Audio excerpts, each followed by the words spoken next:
तो आज की जो हमारी क्लास होगी वो समुद्र तल परिवर्तन पे है। समुद्र तल परिवर्तन यानी सी लेवल चेंज। सी लेवल चेंज। अच्छा, हम सी लेवल चेंज क्यों पढ़ते हैं, ओशनिक लेवल चेंज क्यों नहीं पढ़ते हैं? समुद्र तल परिवर्तन इसलिए पढ़ते हैं जबकि महासागर तल परिवर्तन नहीं पढ़ा जाता है। ऐसा क्यों है? देखिए, हम उसका अध्ययन करना ज़्यादा ज़रूरी समझते हैं जिसका प्रभाव हम पे पड़ता हो या जिसको हम प्रत्यक्ष रूप से अप्रत्यक्ष रूप से प्रभावित करते हैं। महासागरों का प्रभाव या महासागरों को प्रभावित करने का कार्य मानो अप्रत्यक्ष रूप से करता है, ना कि प्रत्यक्ष रूप से।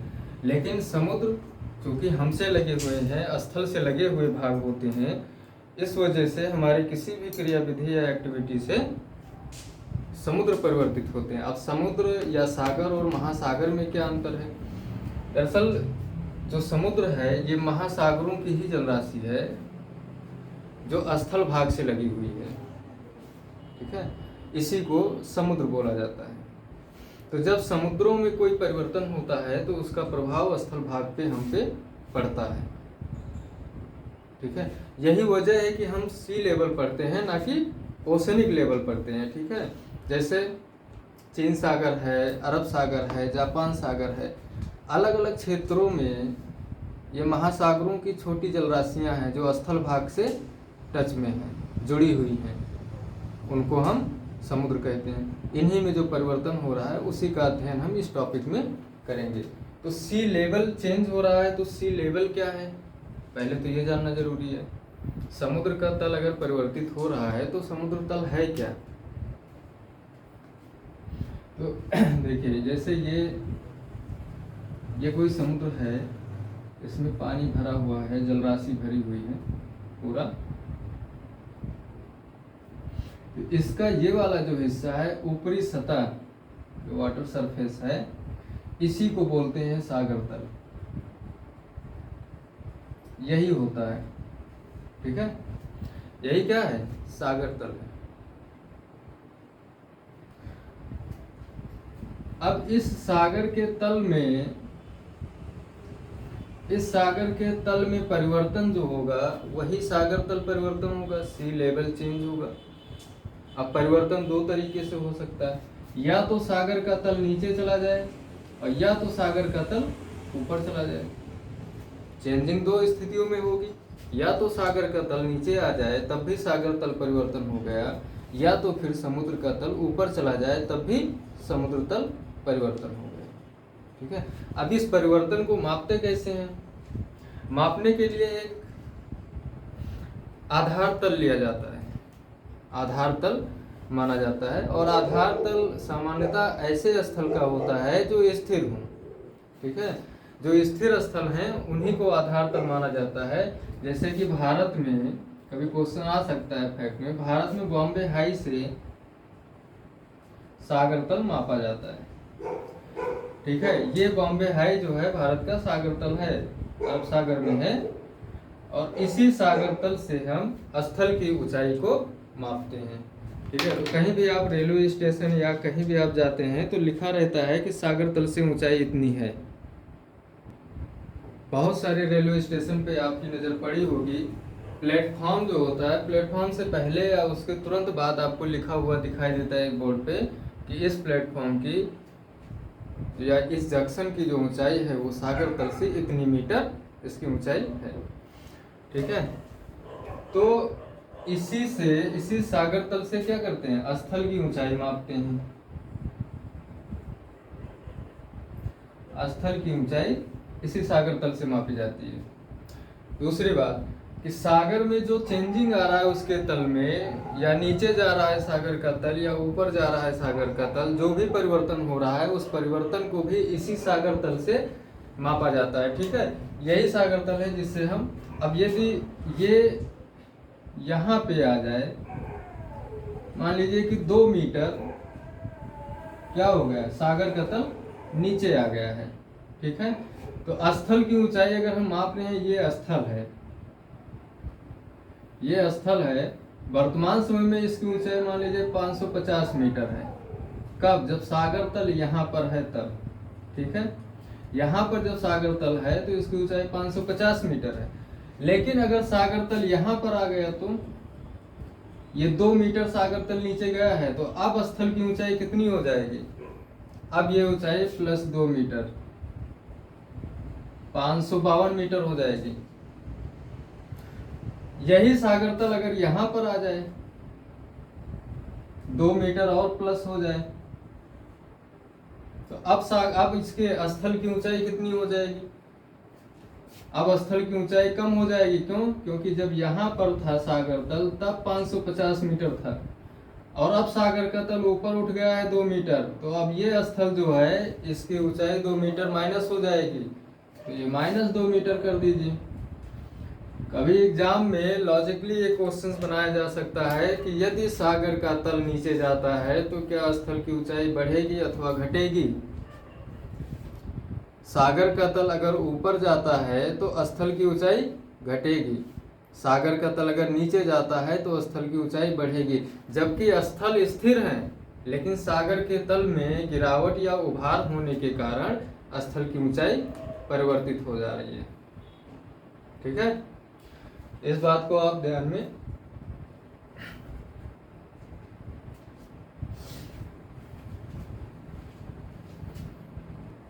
रखिएगा। तो अब सागर तल परिवर्तन तो बात समझ में आ गई कि सागर का तल परिवर्तित हो रहा है। अगर उसमें उभार आ रहा है, सागर का तल ऊपर जाए या फिर नीचे जाए, तो इसे क्या कहेंगे? सागर तल परिवर्तित हो रहा है। तो सागर तल की परिभाषा में आप ये पॉइंट लिख सकते हैं कि सागर तल परिवर्तन है क्या।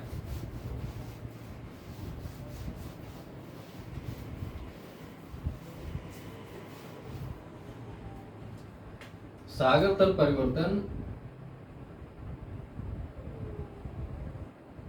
समुद्र जल स्तर में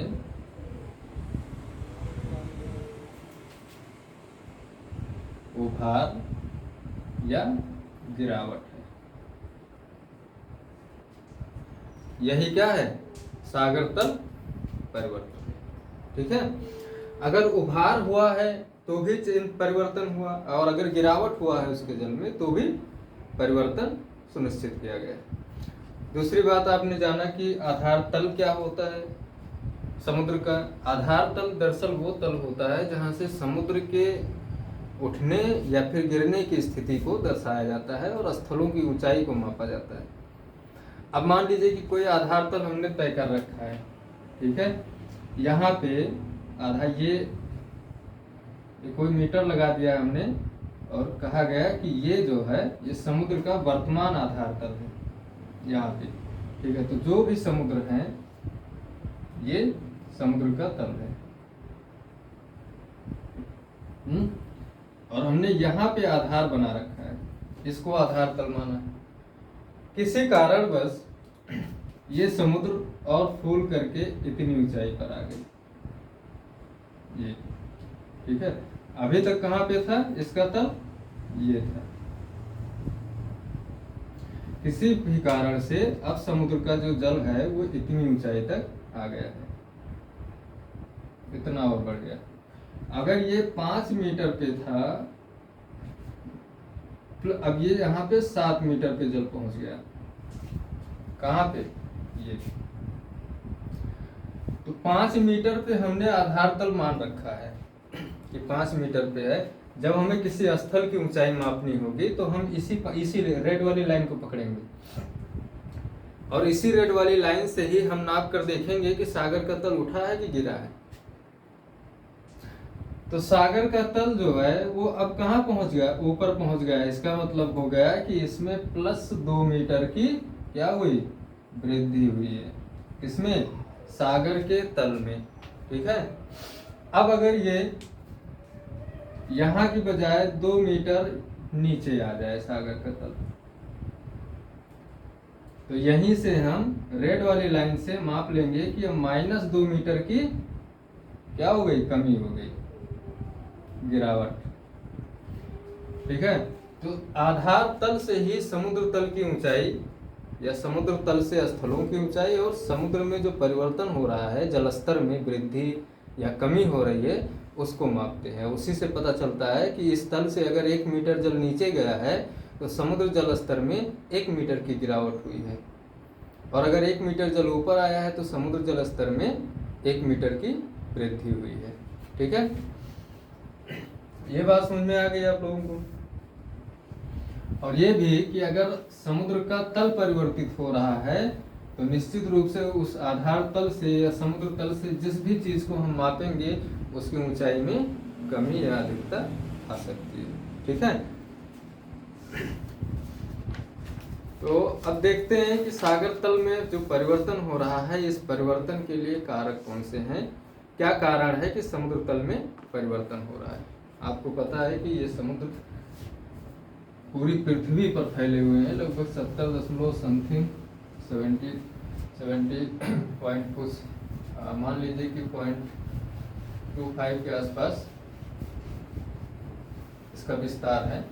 आमतौर पे जो दशमलव के बाद का जो अंक होता है उतना महत्व नहीं रखता है, इसीलिए ज्योग्राफी में लगभग शब्द का इस्तेमाल किया जाता है बहुत ज़्यादा, क्योंकि ये भौगोलिक दृश्य हम पढ़ रहे हैं और जहाँ पर भूगोल हो वहाँ पे फिर आंकड़े एकदम एग्जैक्ट नहीं होते हैं। आंकड़े होते हैं लेकिन थोड़ा सा फ्लेक्सिबल होते हैं, इधर से उधर किए जा सकते हैं। ठीक है, क्योंकि भूगोल नेचुरल चीज़ है। कभी भी भूगोल ये नहीं कहता है कि हम सब कुछ लाइन में बांट कर रखते हैं, वो हमेशा एक क्षेत्र को लेकर चलता है। इसीलिए जब हम लोग सीमा और सीमांत पढ़ते हैं तो वहाँ भी ये देखते हैं कि एक तो भौगोलिक सीमा होती है और एक राजनीतिक सीमा होती है। तो जब बात भूगोल की आई तो वहाँ भी पॉइंट के बाद की बात छोड़ो, कभी कभी 1-2 अंक का भी फेर फेर मिलता है। ठीक है, तो 70% भाग पे पृथ्वी के महासागर फैले हुए हैं। तो अब देखा जाता है कि इसके तल में जो चेंजिंग आती है वो कैसे आती है, क्या कारण है उसके पीछे। तो सागर के तल में बदलाव का 2 कारण हो सकता है, या तो सागर का तल नीचे जाएगा या तो फिर ऊपर आएगा, या तो सागर का पानी निकाल लिया जाए तो तल नीचे जाएगा, या तो उसमें एक्स्ट्रा पानी डाल दिया जाए तो उसका तल ऊपर आएगा। यही तो प्रक्रिया होनी है। तो सागर से पानी निकलेगा कब, हमारे आपके बस की बात तो है नहीं कि उसके पानी को निकाला जा सके। इसका मतलब हुआ कि जब ग्लोबल कूलिंग की स्थिति होगी, पार्थिव शीतलन की स्थिति आएगी, तब ऐसा संभव है। वो कैसे होगा, देखिए क्लाइमेटोलॉजी में आपको पढ़ाया जाएगा कि सूर्यातप क्या होता है। सूर्यातप दरअसल सूर्य से आने वाला जो विकिरण है, जो सूर्यातप कहलाता है, जो सन से रेडिएशन आता है पृथ्वी तक, उसी को सूर्यातप कहते हैं। इस सूर्यातप को बहुत से कारक प्रभावित करते हैं कि पृथ्वी तक ये पहुँचने ही ना पाए, जैसे बादल है या उल्का राख है या ज्वालामुखी राख है, ये सब छा जाते हैं वायुमंडल में और सूर्य की किरणों को प्रभावित करते हैं, उनको आने से रोकते हैं। वही प्रक्रिया अगर इस समय वायुमंडल में जो सूर्यातप प्राप्त हो रहा है पृथ्वी को, जिसके कारण पृथ्वी आज औसत तापमान पे गर्म बनी हुई है, कुछ ऐसा हो जाए कि सूर्यातप पृथ्वी तक आए ही ना, फिर क्या होगा। ऐसा होता है, कभी कभी होता क्या है कि जो उल्का धूल होती है वो वायुमंडल में छा जाती है और ज्वालामुखी राख वायुमंडल में फैल जाती है। प्रदूषण है ही। इन सभी कारणों से जो सूर्यातप की मात्रा है वो प्रभावित होती है। ये भी आप जानते हैं कि पृथ्वी पर विषुवत रेखा से ध्रुवों की ओर जाने पर वायुमंडल का भी तापमान और महासागरों का भी तापमान कम होता है। अगर भूमध्य रेखा पे तापमान 25 डिग्री सेंटीग्रेड है तो ध्रुवीय क्षेत्र में तापमान कितना होगा, 0 डिग्री सेंटीग्रेड। अब आप बताइए कि जब सूर्यातप अभी सफिशिएंट मात्रा में प्राप्त हो रहा है पृथ्वी को, तब विषुवत रेखा पर 15 डिग्री तापमान है या 20 डिग्री तापमान है। एग्जाम्पल मैं ले रहा हूँ यहाँ पे। अगर ये सूर्यातप 10 मान लीजिए 15 डिग्री रोक दिया जाए, सूर्य तप जो है उसको इतना बाधित किया जाए कि पृथ्वी पर उसके द्वारा जो तापमान, जो उष्मा बन रही है, जो उष्मा है, तापमान वर्तमान में है पृथ्वी का, उसमें 15 डिग्री माइनस में हो जाए। अब आप क्या देखेंगे, देखिए पार्थिव विकिरण जो है, पृथ्वी से जो उष्मा का निष्कासन हो रहा है, जो उष्मा उत्सर्जित कर रही है पृथ्वी, वो तो पूरी पृथ्वी पर एक समान रूप से हो रही है, यानी ध्रुवों पर भी और भूमध्य रेखा पर भी। लेकिन अगर यही चीज विषुवत रेखा पे सूर्य तप ज्यादा प्राप्त हो रहा है, ध्रुवीय क्षेत्र में वैसे ही कम प्राप्त हो रहा है सूर्य तप, क्योंकि सूर्य की किरणें वहां तिरछी पड़ रही हैं। जैसे आप देखेंगे तो ये पृथ्वी है, ठीक है, ये 0 डिग्री है और ये 90 डिग्री है, यानी ये भूमध्य रेखा है और ये ध्रुवीय क्षेत्र है। सूर्य तप यहाँ पे सर्वाधिक प्राप्त हो रहा है, ठीक है, लेकिन इस क्षेत्रों में सूर्य का जो किरण है वो क्या हो रहा है, तिरछी पड़ रही है। इस वजह से यहाँ पे तापमान अपने आप ही निम्न रहता है और ये क्षेत्र बर्फाच्छादित क्षेत्र है। ऐसी परिस्थिति में अगर सूर्य की किरणें पृथ्वी को प्राप्त ही ना हो या फिर कम प्राप्त होंगी, तो ध्रुवीय क्षेत्र का जो अभी 0 डिग्री तापमान है, 0 डिग्री सेंटीग्रेड, ये तापमान और गिर जाएगा। भूमध्य रेखा पर 25 डिग्री सेंटीग्रेड तापमान है, मान लीजिए कि ये गिर करके 10 डिग्री तापमान हो जाए, 15 डिग्री का गिरावट हुआ है, तो यहाँ भी 15 डिग्री का गिरावट होगा, तो ये माइनस में चला जाएगा, माइनस 15 डिग्री सेंटीग्रेड, यही तो होना चाहिए। और जब ये माइनस 15 डिग्री सेंटीग्रेड हो गया, ये 10 डिग्री सेंटीग्रेड तापमान बना हुआ है, तो विषुवत रेखीय जो महासागर हैं वहां से कुछ तो वाष्पीकरण होगा ही जल का। अगर थोड़ा भी वाष्पीकरण हो रहा है तो ये तो श्योर है कि इतने तापमान पे वर्षा जो प्राप्त कर रहा है ये महासागर नहीं कर पाएगा। अगर 10 डिग्री तापमान पे थोड़ा बहुत वाष्पीकरण हो रहा है, तो जो यहाँ से वाष्पीकरण होगा जल इस क्षेत्र से 0 डिग्री सेंटीग्रेड से, इसको थोड़ा सा बड़ा बना लें, जो भूमध्य रेखा से जल का वाष्पीकरण होगा वो अंततः कहाँ पहुंचेगा, ध्रुवीय क्षेत्र में पहुंचेगा, ठीक है। ये 0 डिग्री तापमान, यहाँ पे 0 डिग्री अक्षांश है, यहाँ पर 10 डिग्री तापमान है, यहाँ पर 90 डिग्री अक्षांश पे कितना तापमान है, 0 डिग्री सेंटीग्रेड, ये माइनस में चला गया है, माइनस 15 डिग्री सेंटीग्रेड तापमान यहाँ पे है। इस गोलार्ध में भी वही हालत है, 90 डिग्री उत्तरी अक्षांश, यहाँ भी माइनस 15 डिग्री सेंटीग्रेड तापमान हो गया। यहाँ 10 डिग्री तापमान है, क्योंकि यहाँ अभी भी सूर्य तप अधिक प्राप्त हो रहा है, यहाँ का तापमान अधिक है, तो कम होते होते 10 डिग्री तक तो रहेगा ही हमेशा, इससे नीचे नहीं जा पाएगा। तो यहाँ से कुछ वाष्पीकरण हो रहा है, जब यहाँ का वाष्पीकरण होगा कुछ भाग का, तो वो पहुंचेगा कहाँ पे, ऊपर जाएगा। और क्लाइमेटोलॉजी में आपने त्रिकोशीय परिसंचरण पढ़ा है, जो कि हवाओं द्वारा, हवाओं में एक गति होती है, पवन की एक गति है जो भूमध्य रेखा से ध्रुवीय क्षेत्र तक सर्किल में चलती है। उस पवन द्वारा इस वाष्पीकरण की प्रक्रिया से जो जल वाष्प बन करके उड़ गया भूमध्य रेखा से, इसको कहाँ लेकर जाएगी, वो लेकर के जाएगी ध्रुवों पर, ठीक है। अब ये जल जब ध्रुवों पर पहुंचा वाष्प, तो यहाँ पे तापमान की हालत देख लो कितना है, यहाँ पे बनेगा बर्फ, और यहाँ भी वही प्रक्रिया होगी दोनों गोलार्धों में, ठीक है। ये प्रक्रिया लगातार चलती रहेगी, क्योंकि जो जल वाष्प बन के भूमध्य रेखा से उड़ेगा वो अंततः ध्रुवीय क्षेत्र में पहुंचेगा और वहां पे वो बर्फ बन के आराम से पड़ जाएगा। जब ये प्रक्रिया लंबे समय तक चलेगी, तो आप खुद ही बताइए कि यहाँ पर इस क्षेत्र का जो जल स्तर है वो क्या होगा, इस क्षेत्र में यहाँ का जो जल स्तर है वो कम होगा, तो भूमध्य रेखीय क्षेत्र का जो समुद्र है उनका जल स्तर नीचे जाएगा। क्यों नीचे जाएगा, क्योंकि यहाँ से जल तो चला गया लेकिन लौट कर आया नहीं, यहाँ बर्फ बन के आराम कर रहा है। ठीक है, बर्फ बन के आराम कर रहा है। जब यहाँ का जलस्तर नीचे चला जाएगा और यहाँ पर बर्फ जम गया, और ये बर्फ जमने की प्रक्रिया उत्तरी गोलार्ध और दक्षिणी गोलार्ध के ध्रुवीय क्षेत्र से भूमध्य रेखा की ओर आगे बढ़ेगी। क्योंकि यहाँ पे 10 डिग्री तापमान है तो यहाँ 8 डिग्री होगा, यहाँ 4 डिग्री होगा, 2 डिग्री होगा, धीरे धीरे करके -15 डिग्री तक जाएगा। ये वैसे हो रहा है जैसे सूर्य का प्रकाश जिस हिसाब से पड़ेगा, जिस हिसाब से सूर्यास्त प्राप्त करेगी पृथ्वी, उसी हिसाब से तापमान में गिरावट आएगी। ठीक है, ये तो हो गया ग्लोबल कूलिंग की स्थिति। ठीक है, पार्थिव शीतलन या ग्लोबल कूलिंग।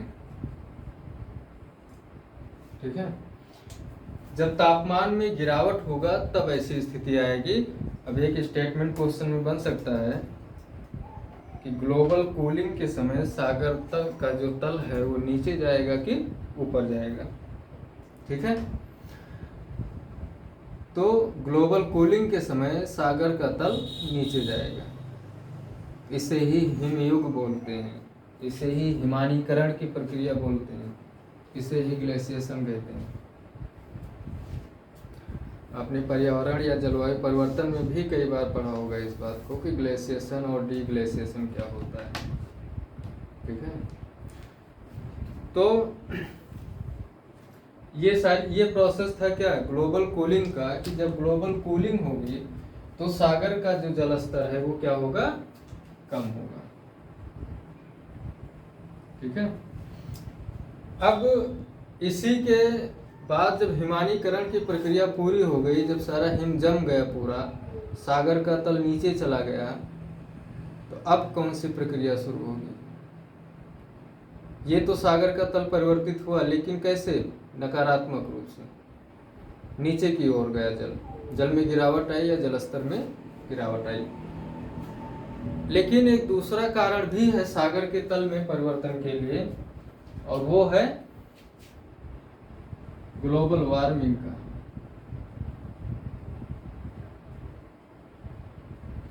ठीक है, ग्लोबल वार्मिंग या पार्थिव उष्मा। इस दौरान क्या होता है, इस दौरान यही प्रोसेस पलट जाएगा। अब पृथ्वी का तापमान बढ़ेगा, जब पृथ्वी के तापमान में वृद्धि होगी तो क्या होगा, अच्छा ये सारा बर्फ जो है, जो जलवाष्प था वो बर्फ बन के जो ध्रुवीय क्षेत्र में रहा, बहुत सारी बर्फ आपको पर्वतों पर भी मिल जाएगी, वहाँ का भी तापमान गिर गया था उसी समय, और वहाँ भी बहुत भारी मात्रा में बर्फ की चादरें हैं। ऊंचे पर्वत, अब यह देखिए इसका तापमान जब बढ़ेगा, पृथ्वी का जब तापमान बढ़ेगा, तापमान में जब वृद्धि होगी तो क्या होगा, इस क्षेत्र का बर्फ, इस क्षेत्र का बर्फ, ऊंचे पर्वतों का जो बर्फ है, ये सब क्या होंगे, पिघलना शुरू करेंगे। और जब ये पिघलेंगे तो उनका जो जल है, ये भी हो सकता है कि जहाँ पर बर्फ पिघल रही है वो पानी वहीं पे रह जाए।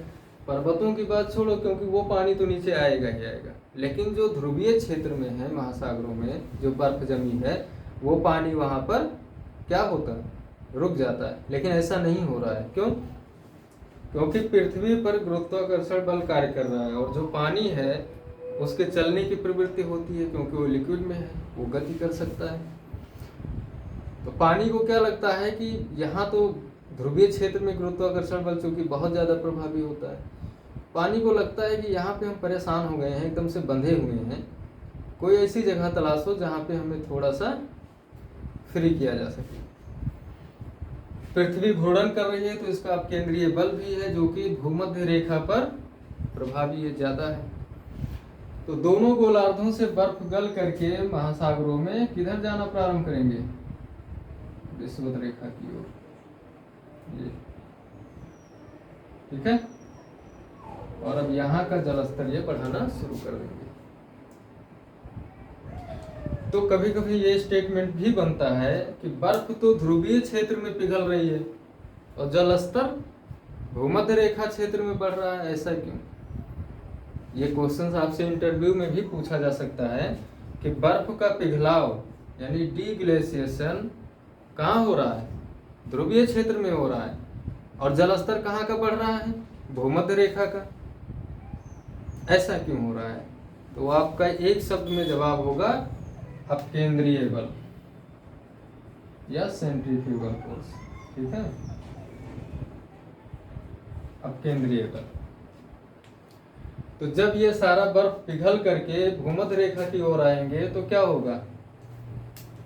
परिणाम वही है कि जलस्तर बढ़ना शुरू हो जाएगा। यहाँ पे जलस्तर में गिरावट हुई थी और अब यहाँ पे क्या होगा? जलस्तर में वृद्धि होगी। ठीक है, ये दो कारण हैं, पार्थिव शीतलन और पार्थिव उष्मन। पार्थिव शब्द का मतलब हो गया पृथ्वी। ठीक है, पिछली क्लास में मैंने कहा था भू शब्द का अर्थ है पृथ्वी। तो भू, पृथ्वी, पार्थिव ये सब पृथ्वी को ही दर्शाते हैं। ठीक है, ये हिंदी है और हिंदी में बहुत सारे शब्द आपको मिलेंगे एक ही अर्थ में। तो दो कारण आपने देख लिया कि किस तरीके से जलस्तर को घटा रहे हैं और किस तरीके से जलस्तर को वो बढ़ा रहे हैं। अब इनका प्रभाव क्या पड़ेगा और इनको एक सीक्वेंस में हम कैसे देखेंगे उसको अभी आप इसको समझ लिए हैं। अब इसके बाद जो है वही चरण है कि जो ग्लोबल शीतलन हो रहा है या पार्थिव शीतलन हो रहा है या हिमानीकरण हो रहा है, ये प्रोसेस क्या है? हिमानीकरण का ही है। यहाँ पे जो बर्फ जम रही है, बर्फ जमने की प्रक्रिया ही हिमानी है। बर्फ को हिम भी बोलते हैं, हिमानीकरण। तो अब ये देखना जरूरी है कि क्या कभी पृथ्वी पर हिमानीकरण हुआ था कि सिर्फ हम लोग पढ़ ही रहे हैं, और अगर हुआ था तो कौन कौन से हिमानीकरण हुए। फिर देखेंगे कि डीग्लेशिएशन क्या है। डीग्लेशिएशन दरअसल ग्लोबल वार्मिंग है। आज जो ग्लोबल वार्मिंग हो रही है कहीं ना कहीं वो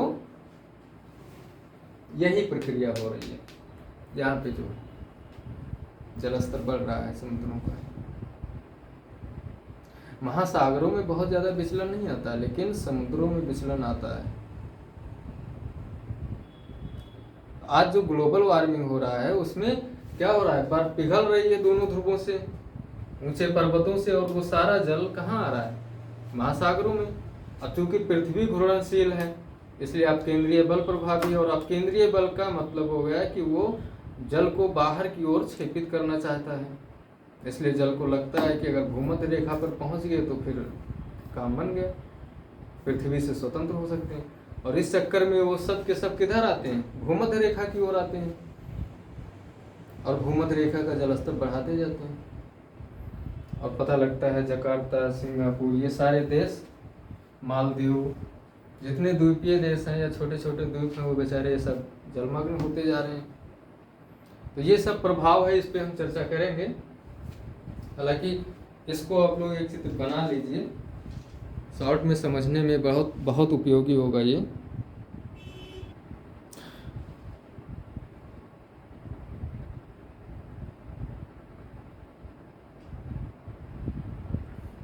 तो अब देखते हैं कि इन दोनों कारणों को पॉइंट में कैसे लिखा जाए।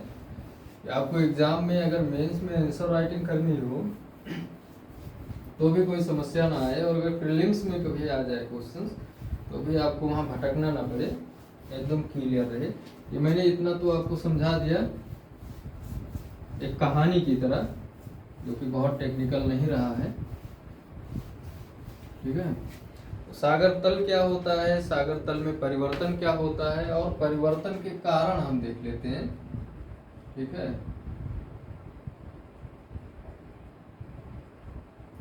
सागर तल परिवर्तन के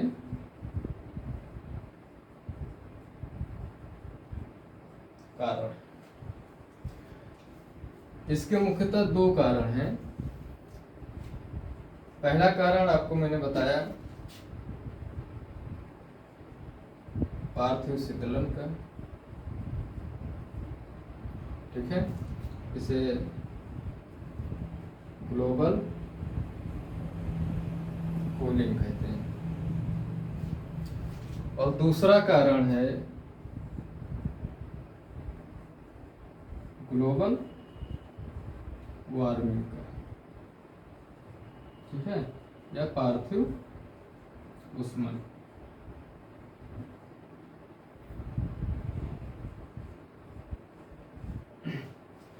ये दो कारण हैं किसके? सागर तल में परिवर्तन के लिए।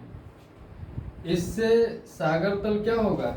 अभी मैंने समझाया है कि जब पार्थिव शीतलन की स्थिति होगी, ग्लोबल कूलिंग, तो हिमानीकरण होगा, और हिमानीकरण के दौरान क्या होता है? सागर के तल में गिरावट आती है, ठीक है, सागर तल नीचे जाएगा। और इसके ठीक विपरीत ग्लोबल वार्मिंग के समय हिम का पिघलाव शुरू होता है और क्या होता है? सागर तल ऊपर आता है, सागर तल ऊपर आता है, ठीक है। ये दो बात आप ध्यान में रखिए। देखिए, मैंने अभी जो आपको कहानी बताई उसमें पहला पॉइंट आप ये निकाल सकते हैं कि पृथ्वी का तापमान कम होगा, ठीक, पृथ्वी का तापमान क्या होगा? कम होगा। कारण क्या है इसका? कारण जैसे उल्का धूल है, या उल्का धूल, ज्वालामुखी राख,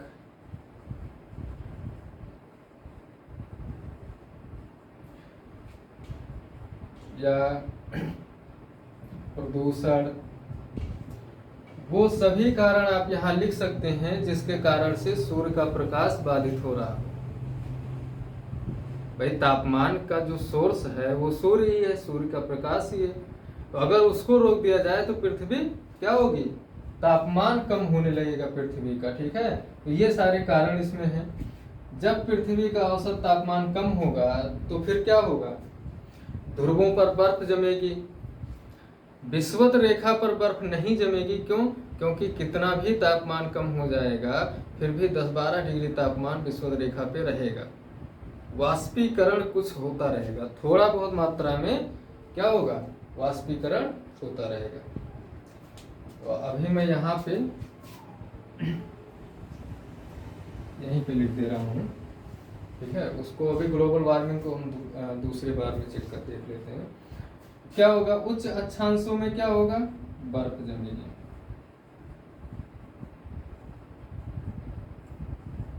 उच्च अक्षांशों में बर्फ का जमाव होगा, बर्फ का जमाव। निम्न अक्षांशों में क्या होगा? थोड़ा बहुत वाष्पीकरण।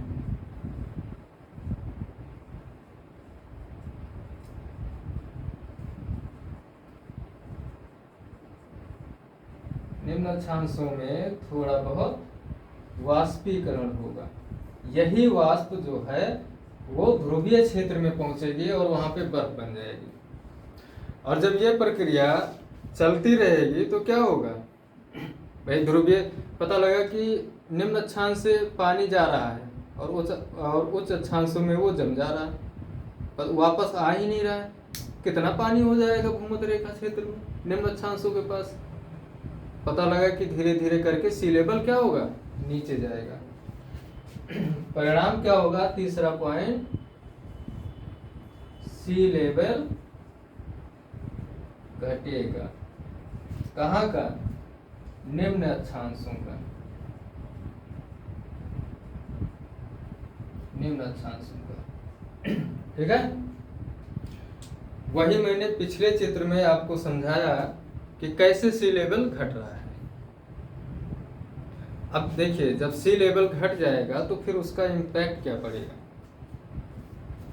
सबसे महत्वपूर्ण बात होती है कि प्रभाव क्या पड़ रहा है। जब सी लेवल घट रहा है तो आप देखेंगे कि जो तटीय क्षेत्र हैं महाद्वीपों के, जिन्हें आप मग्न तट कह सकते हैं, कॉन्टिनेंटल सेल्फ, वो सेल्फ खाली हो जाएगा। भाई, अगर समुद्र नीचे गया है तो स्थल का जो तट है, जो तटीय क्षेत्र है, समुद्रों ने जो अतिक्रमण कर रखा है वो खाली हो जाएगा। यानी अधिक स्थल की प्राप्ति होगी।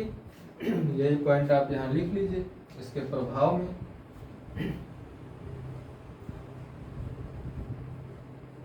प्रभाव में पहला पॉइंट, स्थल की अधिक प्राप्ति होगी। दूसरा पॉइंट, जब स्थल अधिक प्राप्त होंगे तो स्थलीय पारिस्थितिकी तंत्र क्या होगा, रिच होगा। अब चूंकि समुद्री पारिस्थितिकी तंत्र, अब समुद्र अगर सिमट गए हैं तो इकोसिस्टम उसका, जो उसका इकोलॉजिकल सिस्टम है वो कम हो जाएगा। यानी समुद्री पारिस्थितिकी घटेगी और स्थलीय पारिस्थितिकी बढ़ेगी। ठीक है, ये पॉइंट लिख लीजिए। स्थलीय पारिस्थितिकी बढ़ेगी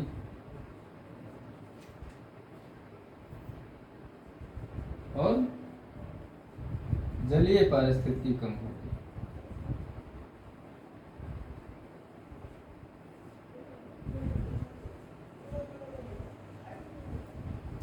आपको पता होगा कि प्रवाल भित्ति, अगर आप आगे क्लास में बताएंगे कि प्रवाल भित्तियां मैक्सिमम कॉन्टिनेंटल शेल्फ के पास होती हैं, और अगर वो स्थल में कन्वर्ट हो गया तो फिर ये सारी की सारी प्रवाल भित्तियां खत्म हो जाएंगी। तो जो महासागरीय जैव विविधता है वो सिमट जाएगा, लेकिन जो स्थलीय जैव विविधता है वो बढ़ जाएगा। इसे आप नोट कर लीजिए कि पार्थिव शीतलन यानी ग्लोबल कूलिंग के समय क्या होता है। ये 3 प्रक्रिया है, 4 चरणों में ये पूरा होता है। पहला, पृथ्वी का तापमान कम होगा। कारण क्या है, उल्का धूल, ज्वालामुखी राख, प्रदूषण, वो सभी कारक जो सूर्यातप को बाधित करते हैं। यहाँ पे आप लिख लीजिए, सूर्यातप को क्या करते हैं, कम करते हैं। और जब सूर्यातप ही नहीं प्राप्त होगा तो तापमान पृथ्वी का कम हो ही जाएगा, और जब पृथ्वी का तापमान गिरेगा तो फिर यही होगा कि जो ध्रुवों पर आज तापमान 0 डिग्री तापमान है वहाँ पे और कम होगा। भूमध्य रेखा पे जो आज 25 डिग्री 28 डिग्री तापमान है वो गिर करके 10 से 12 डिग्री तापमान होगा। 10-12 डिग्री तापमान में भी कुछ वाष्पीकरण होता रहेगा। तो निम्न अक्षांशों में थोड़ा बहुत वाष्पीकरण क्या होगा, होता रहेगा। अब ये वाष्प कहाँ जाएगा, ध्रुवीय क्षेत्र में, क्योंकि उच्च अक्षांशों में बर्फ का जमाव हो रहा है, निम्न अक्षांशों से जो थोड़ा बहुत वाष्पीकरण हो रहा है वही वहां तक पहुंच रहा है। परिणाम ये हो रहा है कि वहां बर्फ बन जा रहा है। इस वजह से सी लेवल घट रहा है निम्न अक्षांश, तो निम्न अक्षांशों का सी लेवल माइनस हो रहा है। इसका प्रभाव क्या होगा, मैंने बताया कि जब सी लेवल नीचे जाएगा तो स्थल का भाग खाली होगा। भाई देखिए यहाँ पर ये मान लीजिए सी है, कोई सागर है, ठीक है। अगर अभी इसका जो लेवल है सी लेवल ये है, ठीक, किसी भी कारण से सी लेवल इसका इतना घट जाए, अब ये सी लेवल इसका, अब बताइए जो स्थल है ये इतना स्थल एक्स्ट्रा खाली हो गया कि नहीं हो गया, बताइए। और जो ये स्थल खाली हुआ तो ये महाद्वीप का हिस्सा बन गया। अब यहाँ पे जो समुद्रों की डाइवर्सिटी रही होगी वो समाप्त हो गई, लेकिन स्थल की जो जैव विविधता है वो यहाँ तक बढ़ के आ जाएगी। तो वही बात यहाँ कही गई कि स्थल की अधिक प्राप्ति हो रही है, स्थलीय पारिस्थितिकी बढ़ेगी और जलीय पारिस्थितिकी क्या होगी, कम होगी। इसे आप नोट कर लीजिए।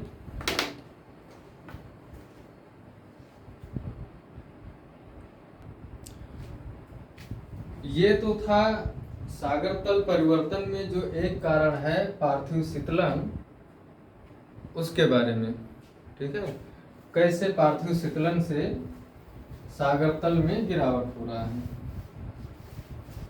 मेन फंडा बस इतना सा है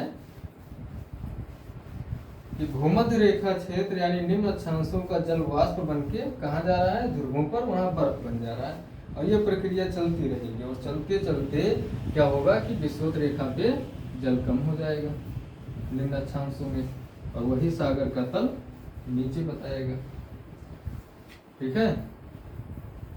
तो अब सवाल बनता है कि क्या कभी सागर का तल इस तरीके से नीचे हुआ है, क्या कभी ग्लोबल कूलिंग हुई है? हिमानीकरण की प्रक्रिया इससे पहले कभी हुआ था कि नहीं? तो कॉमन सेंस की बात है कि अगर हिमानीकरण नहीं हुआ होता तो आज ग्लोबल वार्मिंग किस बात की होती। आज जिन बर्फ को हम बचाने की कोशिश कर रहे हैं कि आर्कटिक का बर्फ बचाओ, अंटार्कटिक का बर्फ बचाओ, ग्लेशियर्स को बचाओ, इनको बचाने के लिए जो आज हम जद्दोजहद कर रहे हैं, तो ये बने कब थे? दरअसल ये हिमानीकरण की प्रक्रिया पूरी हुई थी। हिमानीकरण के दौरान ही तो ये सारे बर्फ बने थे। इसका मतलब जो आज डीग्लेशिएशन हो रहा है, इससे पहले ग्लेशिएशन हुआ था और उस ग्लेशिएशन का नाम था उर्म। आप लोग उर्म का नाम सुने होंगे। 4 बार ग्लेशिएशन हुआ है और 4 में से ये चौथा है, लेटेस्ट है उर्म, जिसका डीग्लेशिएशन शुरू हुआ है, ग्लेशिएशन शुरू हुआ है। ठीक है, भी हिमानीकरण हो रहा है आज के समय में ग्लोबल वार्मिंग के रूप में हम देख रहे हैं। फर्क सिर्फ इतना है कि इससे पहले भी हुआ है, ग्लोबल वार्मिंग के कारण हिम का जो पिघलाव था वो हुआ है, ग्लेशिएशन भी हुआ है, डीग्लेशिएशन भी हुआ, लेकिन इस बार मानवीय हस्तक्षेप के कारण ये जो डीग्लेशिएशन की प्रक्रिया है बहुत तेजी से हो रहा है। तो हम अगली क्लास में देखेंगे कि जो हिमयुग इससे पहले आए हैं, जो हिमानीकरण हुआ है, वो हिमानीकरण दरअसल कितनी बार हुआ है और उसके बाद में आज जो वर्तमान में ग्लोबल वार्मिंग हो रहा है, तो एक कारण के तौर पे हम ग्लोबल वार्मिंग भी देखेंगे कि ग्लोबल वार्मिंग के कारण कैसे जल स्तर में वृद्धि हो रहा है। ये तो आज हमने देख लिया कि ग्लोबल कूलिंग से जल स्तर में कमी आ रहा है, ठीक है, सागरों के या समुद्रों के, लेकिन ग्लोबल वार्मिंग के द्वारा जल स्तर में वृद्धि कैसे होगा, इस पे चर्चा हम अगली क्लास में करेंगे। और उसी क्लास में ये देख लेंगे कि हिमानीकरण की जो प्रक्रिया हुई थी अब तक कितनी बार हुई है और कैसे हुई है। ठीक है, थैंक यू।